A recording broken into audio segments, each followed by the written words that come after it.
You sign the papers because you want purpose. You want clarity. You think the hardest enemy will be outside, waiting for you on some distant, desolate hill. You are wrong. The military taught me one thing. Discipline is a habit, not a trait. And they won't teach you how to build it. They will just break you until you either find it or you quit. Before that moment, I was like you. I thought the obstacle was the physical test, the miles, the push-ups, the endless marching. I came in fit, focused, and convinced that grit was all I needed. I thought my confidence would carry me through. But confidence is a fragile thing. It shattered on the second week when I was struggling to lace my boots at 0400 hours. It crumbled when I looked at the weight on my back, that monstrous, ugly, heavy rucksack. I called it the ghost. It was always with me, always heavy. I came in physically strong, but I quickly realized my problem was a deep, crippling lack of unbreakable discipline. I was defined by my mood, not my mission. I was a slave to comfort. The military environment is designed to strip away comfort. They don't give you space to think. They give you space to hurt. And in the silence of that pain, your real enemy emerges. It's not the drill sergeant. It's not the weather. It is the insidious voice in your head, the one that tells you, you can stop now. You've earned a rest. Just quit. I failed a small, critical task early on, an equipment check failure that risked the entire platoon. It wasn't because I didn't know the answer. It was because I chose laziness over diligence. I chose comfort over competence. Lying in the mud, punished, cold, and ashamed, I finally had to answer the real question. How do you build unbreakable discipline when your body is broken and your mind is screaming no? My life, and the lives of the men around me, suddenly depended on it. That's when I realized the true test wasn't the enemy. It was waking up at 0400 when every cell in your body screamed no. It was the fight between the person I wanted to be and the person I was. That's when I had to learn the one habit they don't tell you. The physical test breaks you down until you have nothing left.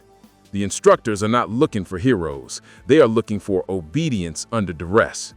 But obedience is just discipline applied externally. I needed to learn the internal version. I spent days searching for one grand motivational moment, a lightning bolt of inspiration that would suddenly make me a machine. But there isn't one. Discipline is the opposite of motivation. Motivation is a feeling. Discipline is a routine. The worst moment always came when the sun was hottest or the cold was deepest. We'd be forced to halt, and when you stopped moving, the weight of that rucksack became unbearable. Every muscle seized, every breath was a plea. I remember staring at that pack, that dead weight, my monomyth, and my mind was screaming, quit, just drop it, you've done enough. I was close. I was millimeters from failure. My fingers were slipped with mud and sweat, and I pushed the pack away from me in pure, raw frustration. In that moment of total exhaustion, I realized that all failure begins in the first 5 minutes. The failure to start the task, not the failure to finish it. When you look at a 10-mile run, your mind sees 10 miles of pain and says, impossible. When you look at an entire career of discipline, your mind says, too much effort. We quit because we are overwhelmed by the total volume of the challenge. I realized I was fighting the wrong battle. I was trying to fight the rucksack. I was trying to fight the mission. The secret isn't strength. It's the simple, deceptive power of the 5-minute rule. I forced myself to stand.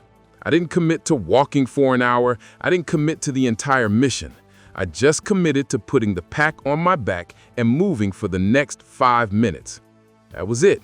5 minutes of hard work. If I was cold, I moved for 5 minutes. If I was hungry, I ate for 5 minutes. If I felt overwhelmed by the weight of the rucksack, I carried it for 5 more minutes. The mind, when faced with a huge task, recoils. But when faced with a 5-minute task, the mind says, fine, I can do 5 minutes. And here is the paradox. Once you start, Once you break that initial inertia, momentum takes over. The 5-minute stretches to 10, then 20. You stop thinking about quitting and start thinking about finishing. I learned to apply the 5-minute rule to everything. Waking up, cleaning my weapon, studying the mission brief, and carrying the heaviest pack. The pack was still heavy, but I was no longer carrying the mental weight of the entire day. I was only carrying the next 5 minutes. That, not any physical strength, is what built unbreakable discipline. The mission ended. I came back changed. The instructors didn't hand out a plaque for mastering your own mind, but I earned something better. When the noise stopped, the silence was louder. The world called me a survivor, but surviving leaves a mark deeper than any scar. The true scar wasn't physical. It was the realization of how easily I could have failed simply because I lacked the self-control to start. The fight never truly ends. It just changes battlefields. Now the rucksack is my work, my health, my relationships, and every day my mind tries to push it away. But I have the habit. I have the method.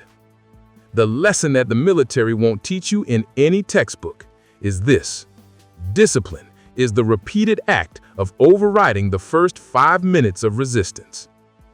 If you are thinking about joining the military, or if you are facing any great challenge in your life right now, a new job, a massive death, a crippling habit, you must learn this actionable takeaway first.